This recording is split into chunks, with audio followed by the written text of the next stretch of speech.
మనసు తనకి నచ్చిన మనిషి కావాలి అంటుంది. తనతోనే బ్రతుకు అంటుంది. దగ్గర చేసి ఎక్కడ దూరం అయిపోతాడో అని భయపెడుతుంది. దూరం అయ్యాక మళ్ళీ దగ్గర కాలేము అని భయపెడుతుంది. మనసు మాట వింటే మనుషులు దూరం అయిపోతారు. అందుకే మనసులోని ఆలోచనల్ని తీసేసి మీ అన్నయ్య వాళ్ళు చెప్పినట్టు చెయ్యి. నీ జీవితం సంతోషంగా ఉంటుంది.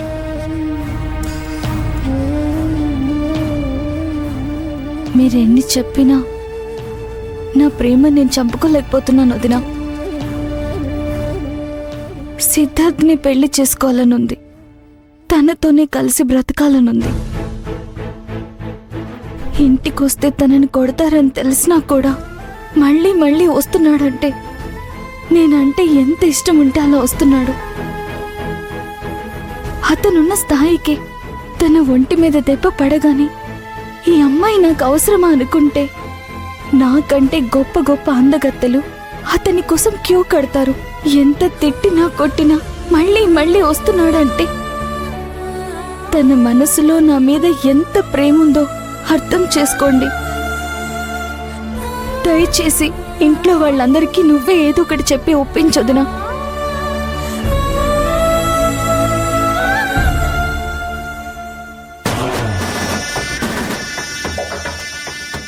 ఇప్పుడు కాదు అని చెప్తే శౌర్య ఇంకా ఏదైనా నిర్ణయం తీసుకునే అవకాశం ఉంది.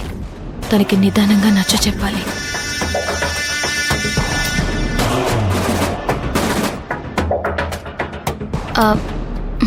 సర్లే శౌర్య, నీ మనసులో బాధ నాకు అర్థమవుతుంది.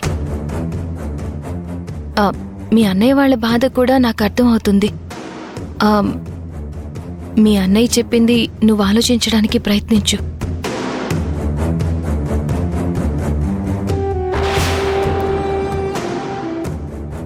ఎవరేమనుకున్నా సరే నాకెవరూ అవసరం లేదు, నాకు సిద్ధునే కావాలి అని నువ్వు అనుకుంటే, నీకు ఆ అబ్బాయితో పెళ్లి చేసే అవకాశం కనుక వచ్చిందంటే నేను మాత్రం ఎందుకు వదిలిపెడతాను?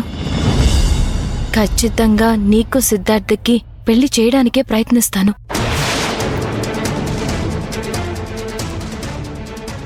కాకపోతే ఇప్పుడు ఉన్న పరిస్థితుల్లో అది జరిగేలా కనిపించడం లేదు. ఆఖరికి నువ్వు కూడా నా బాధ అర్థం చేసుకోవట్లేదా వదినా? నీ బాధ అర్థం చేసుకున్నాను కాబట్టే ఇదంతా చెప్తున్నాను. నా ప్రయత్నం నేను చేస్తాను, కాదనడం లేదు. కాకపోతే ఇప్పట్లో ఆ అవకాశం లేదు అంటున్నాను. చేస్తాను అని మాటిచ్చి నీ మనసులో లేనిపోని ఆశలు కల్పించి రేపు నువ్వు బాధపడుతుంటే చూసి బాధపడాల్సింది నేనే కదా. అందుకే నాకు తెలిసినంత వరకు నువ్వు మీ అన్నయ్య వాళ్ళు చెప్పింది వినడమే మంచిది. అన్నయ్య వాళ్ళు చెప్పింది నాకు అర్థమవుతుంది వదినా. నేను ఎంత ఆలోచించి చెప్తున్నాను. నాకు సిద్ధార్థ్ కావాలి. తను లేకుండా నేను బ్రతకలేను. సరే, ఇప్పుడేంటి? నీకు సిద్ధార్థతో పెళ్లి కావాలి అంతే కదా? సమయం చూసి మన వాళ్ళని ఒప్పించడానికి ప్రయత్నిస్తాను.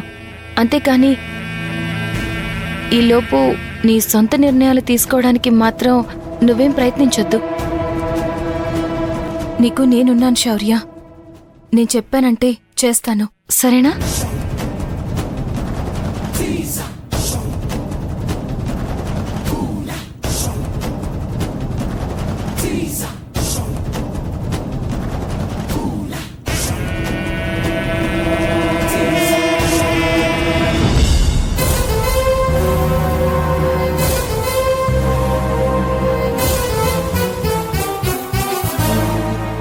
ఇప్పుడు దీన్ని పట్టుకుని ఒక ఆట ఆడుకుంటాను. భూమి అయిపోయా. Madam, cake. ఈ కేక్తో ఇప్పుడేం పనిలేదు బాబు, వెనక్కి తీసుకెళ్ళిపో. Okay madam. బాబు ఆగు, నువ్వు వెళ్ళు. Okay sir.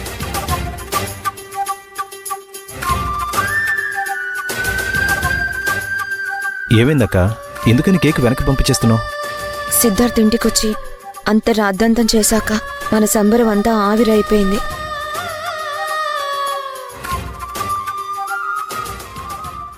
అందుకే కేక్ని వెనక్కి పంపిస్తున్నాను.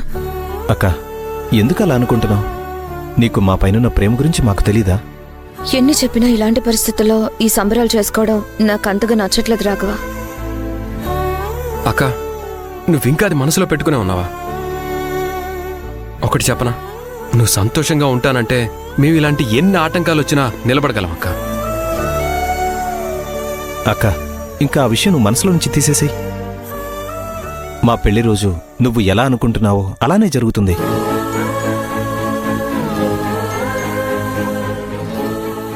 నువ్వు రాక్క. అలక్యా, మాధవా. అవును అందరూ ఉన్నాం. శౌర్య ఏది?